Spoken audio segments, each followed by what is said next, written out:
जय श्री कृष्णा, राधे राधे। आज हम आपको बताएंगे श्राद्ध किसे कहते हैं, श्राद्ध कर्म कब से आरंभ हुआ, श्राद्ध कैसे किया जाता है। दोस्तों, हिंदू धर्म में पितृपक्ष का जो समय होता है वह बहुत ही महत्वपूर्ण समय होता है। इस समय में, इस अवधि में पितरों के लिए जो भी श्राद्ध, तर्पण, पिंडदान आदि करने का विधान है। माना जाता है कि इससे पितरों को तृप्ति मिलती है और वह हमें सुख समृद्धि का आशीर्वाद देते हैं। हर साल भाद्रपद पूर्णिमा से आश्विन अमावस्या तक पितृपक्ष होता है। पितृपक्ष में तर्पण और पिंडदान से पितर प्रसन्न होते हैं। पितृपक्ष लगभग 15 से 16 दिनों की अवधि का होता है, जिसमें लोग अपने पूर्वजों को भोजन व जल अर्पण आदि कर सकते हैं और उन्हें श्रद्धांजलि देते हैं। माना जाता है कि इस समय पितरलोक से धरती पर आते हैं। देखा जाए तो यह पितरों की कृपा प्राप्ति के लिए एक उत्तम समय भी होता है। वहीं अगर कोई व्यक्ति पितृदोष से परेशान है तो पितृपक्ष में वह इससे छुटकारा पाने के उपाय भी कर सकता है, जो लाभकारी साबित होते हैं। पितृपक्ष की शुरुआत भाद्रपद पूर्णिमा से होती है और यह आश्विन माह की अमावस्या तिथि तक चलती है। ऐसे में इस बार पितृपक्ष जो है वह 7 सितंबर 2025 से आरंभ हुए थे और 22 सितंबर तक रहने वाले हैं। इस दौरान लोग अपने पितरों के निमित्त आश्विन कृष्ण पक्ष में तर्पण, श्राद्ध कर्म आदि करते हैं। इन्हें श्राद्ध के नाम से भी जाना जाता है। 16 दिनों की जो श्राद्ध पक्ष होते हैं, पितृपक्ष होते हैं, इनमें सनातन धर्म में अपने पितरों को याद करते हैं और उनकी आत्मा की शांति के लिए सभी वैदिक अनुष्ठान आदि करते हैं। लेकिन बहुत कम लोग जानते होंगे कि 16 दिन का पितृपक्ष दानवीर कर्ण की एक भूल के कारण माना जाता है और कर्ण के कारण ही पितृपक्ष मनाने की परंपरा भी आरंभ हुई थी। आइए जानते हैं इसके पीछे क्या है धार्मिक मान्यता। पुराणों के मुताबिक पितृपक्ष में दान पुण्य का विशेष विधान होता है और इसका फल जीवात्मा को सर्वलोक में प्राप्त होता है। महाभारत के अनुसार सबसे पहले महातपस्वी अत्रि ने महर्षि निमि को श्राद्ध के बारे में उपदेश दिया था। इसके बाद महर्षि निमि ने श्राद्ध करना शुरू कर दिया। महर्षि निमि को देखकर अन्य ऋषि मुनियों ने भी पितरों को अन्न देने लगे। लगातार श्राद्ध का भोजन करते करते देवता और पितर पूर्ण रूप से तृप्त हो गए। पुराणों में भी पितृपक्ष को बहुत अधिक महत्व दिया गया है। कई सारी पौराणिक और लोक कथाओं में भी इसका वर्णन आता है, लेकिन बहुत कम लोगों को यह मालूम होगा कि महाभारत में श्राद्ध क्यों किया गया था। बता दें कि पितृपक्ष में श्राद्ध की शुरुआत महाभारत काल से चली आ रही है। श्राद्ध कर्म की जानकारी भीष्म पितामह ने युधिष्ठिर जी को दी थी। इसके पीछे की पूरी क्या कहानी है यह भी जान लीजिए। हिंदू धर्म में पितर को 84 लाख योनियों में से एक माना गया है। मान्यता है कि विभिन्न लोकों में रहने वाले ये दिव्य आत्माएं संतुष्ट होने पर व्यक्ति पर अपना आशीर्वाद बरसाती है, जिससे मनुष्य को धन, यश, कीर्ति आदि की प्राप्ति होती है और कुल की वृद्धि भी होती है। इस तरह से देखा जाए तो पितृपक्ष के दौरान किया जाने वाला श्राद्ध अपने पूर्वजों के प्रति अपनी श्रद्धा और उनके उपकार को व्यक्त करने का माध्यम है, जिससे प्रसन्न होकर पितर सुख समृद्धि हमें प्रदान करते हैं। मान्यता है कि जब मृत्यु के बाद सूर्यपुत्र कर्ण की आत्मा स्वर्ग पहुंची तो उन्हें वहां पर खाने के लिए भोजन की बजाय ढेर सारा सोना दिया गया। तब उन्होंने इंद्र देवता से इसका कारण पूछा तो उन्होंने कर्ण को बताया कि पृथ्वी पर रहते हुए तुमने कभी भी अपने पितरों के निमित्त भोजन, दान, तर्पण आदि नहीं किया। तब कर्ण ने जवाब दिया कि उन्हें अपने पूर्वजों के बारे में कुछ भी ज्ञात न था, इसलिए अनजाने में उनसे यह भूल हुई। दानवीर कर्ण अपनी दानवीरता के लिए जाने जाते थे और जीवन भर उन्होंने गरीब और जरूरतमंदों को धन और स्वर्ण का दान किया था। अपने दर पर आने वाले किसी भी व्यक्ति को कर्ण ने बगैर धन दिए लौटाया नहीं, लेकिन कर्ण ने अपने जीवन काल में अन्नदान बिल्कुल भी नहीं किया। अंतिम समय में जब कर्ण ने मृत्युलोक छोड़ा और स्वर्ग पहुंचे तो खूब सारा सोना उनको दिया गया और खाने के लिए कुछ भी नहीं दिया गया, सिर्फ सोने की बजाय। कर्ण ने जब भगवान इंद्र से इसका कारण पूछा तो देवराज इंद्र ने बताया कि उन्होंने जीवन भर सोना ही सोना दान किया और पितरों की आत्मा की शांति के लिए उन्होंने कभी भी अन्न का दान नहीं किया, इसलिए उन्हें अन्न नहीं दिया गया। कर्ण ने इस बात को लेकर अनभिज्ञता जाहिर करते हुए कहा कि मुझे अन्नदान के महत्व की जानकारी नहीं थी। कर्ण को जब अपनी गलती का एहसास हुआ तो उन्हें अपनी गलती सुधारने के लिए एक बार 16 दिन के लिए धरती पर भेजा गया था।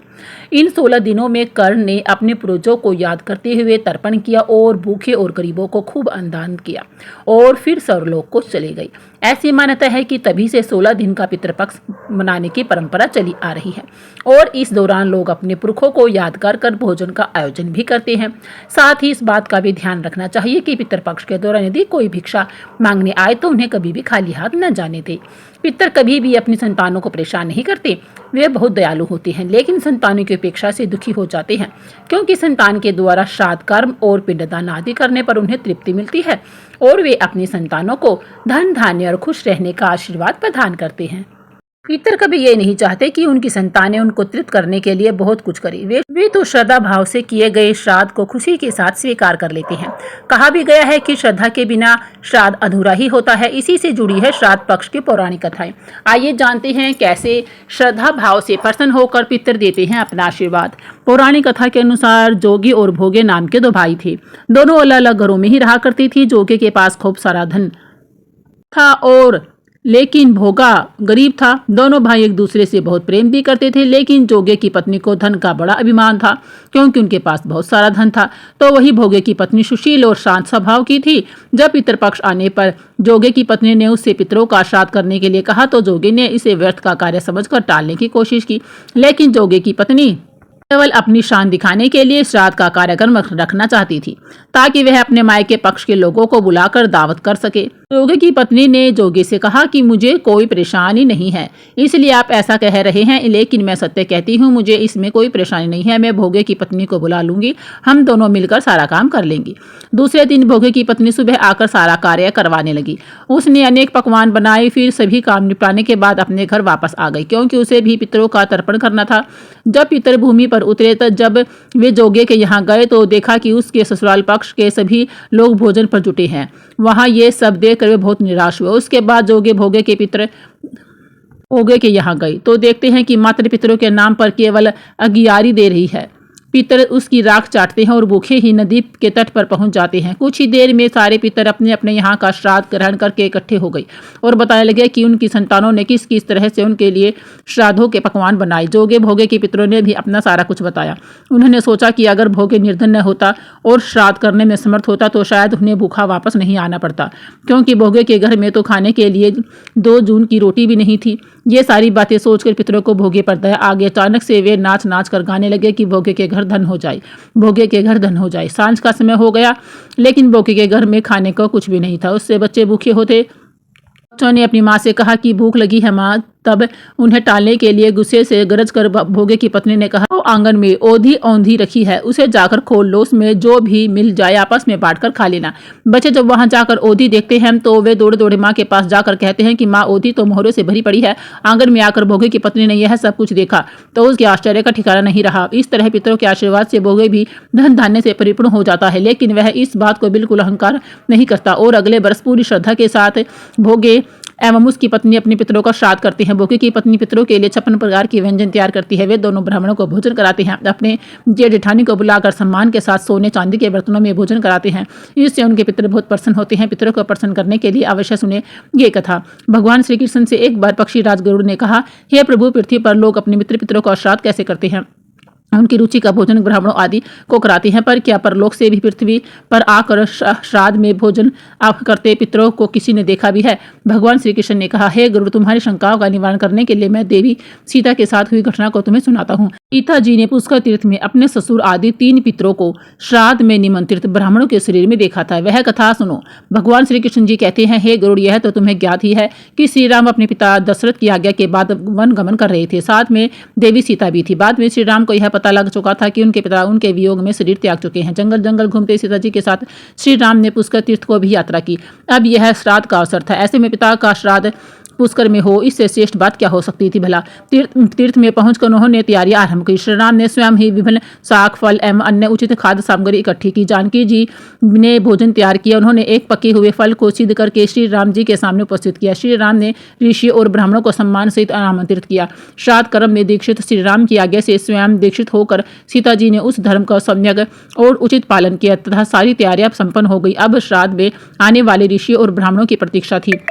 उस समय सूर्य आकाश मंडल के मध्य पहुंच गए और कुतुब मुहूर्त यानी दिन के 8वां मुहूर्त अथवा दोपहर हो गई। श्री राम ने जिन ऋषियों को निमंत्रित किया था वे सभी आ गए थे। श्री राम ने सभी ऋषियों और ब्राह्मणों का स्वागत आदर सत्कार किया तथा भोजन करने के लिए आग्रह किया। ऋषियों को और ब्राह्मणों को भोजन हेतु आसन ग्रहण करने के बाद जानकी अन्न परोसने के लिए वहां आई। उन्होंने कुछ भोजन बड़े ही भक्ति भाव से ऋषियों के सामने पत्तों की से बनी थाली पर परोसा। वह ब्राह्मणों के बीच भी गई, पर अचानक ही जानकी भोजन करते ब्राह्मणों और ऋषियों के बीच से निकली और तुरंत वहां से दूर चली गई। सीता जी लताओं के मध्य छिप कर जा बैठी। यह क्रियाकलाप श्री राम जी देख रहे थे। सीता के इस कृत्य से श्री राम कुछ चकित हो गए। फिर उन्होंने विचार किया कि ब्राह्मणों को बिना भोजन कराए शायद सीता लज्जा के कारण कहीं चली गई होगी। सीता जी एकांत में जा बैठी और फिर श्री राम जी ने सोचा अचानक इस कार्य का क्या कारण हो सकता है। अभी यह जानने का समय नहीं है। जानकी से इस बात को जानने से पहले मैं इन ब्राह्मणों को भोजन करा लूं, फिर उनसे बात कर कारण पूछूंगा। ऐसा विचार कर श्री राम ने स्वयं उन ब्राह्मणों को भोजन कराया। भोजन के बाद ऋषियों को विदा करते समय श्री राम के मस्तिष्क में यह बात रह रहकर आ रही थी कि सीता ने ऐसा अप्रत्याशित व्यवहार क्यों किया। उन ब्राह्मणों के चले जाने के बाद श्री राम जी ने अपनी प्रियतमा सीता जी से पूछा, ब्राह्मणों को देखकर तुम लताओं की ओट में क्यों छिप गई थी? उचित नहीं जान पड़ा। इससे ऋषियों के भोजन में व्यवधान हो सकता था, वे कुपित भी हो सकते थे। श्री राम जी बोले, हे सीता, तुम्हें तो ज्ञात है कि ऋषियों और ब्राह्मणों को पितरों के प्रतीक माना जाता है। ऐसे में तुमने ऐसा क्यों किया? इसका कारण जानने की इच्छा है, मुझे बताओ। श्री राम जी के कहने पर सीता जी मुंह नीचे कर सामने खड़ी हो गई और अपने नेत्रों से आंसू बहाती हुई बोली, हे नाथ, मैंने यहाँ जिस प्रकार का आश्चर्य देखा है उसे आप सुनो। इस श्राद्ध में उपस्थित ब्राह्मणों के बीच में मैंने 2 महापुरुषों को देखा जो राजा जैसे प्रतीत हो रहे थे। ऋषियों और ब्राह्मणों के बीच सजे धजे राजा महाराजा जैसे महापुरुषों को देख मैं आश्चर्य में पड़ गई थी। तभी मैंने आपके पिताश्री के भी दर्शन किए। वह भी सभी तरह के राजश्री वस्त्रों और आभूषणों से सुशोभित थे। आपके पिता को देखकर मैं बिना कत बताए एकांत में चली आई। मुझे न केवल लज्जा का बोध हुआ वरन मेरे विचार में कुछ और भी आया। तभी निर्णय लिया, हे प्रभु, पेड़ों की छाल, वलकल और मृग चर्म धारण करके मैं अपने ससुर के सम्मुख कैसे जा सकती थी?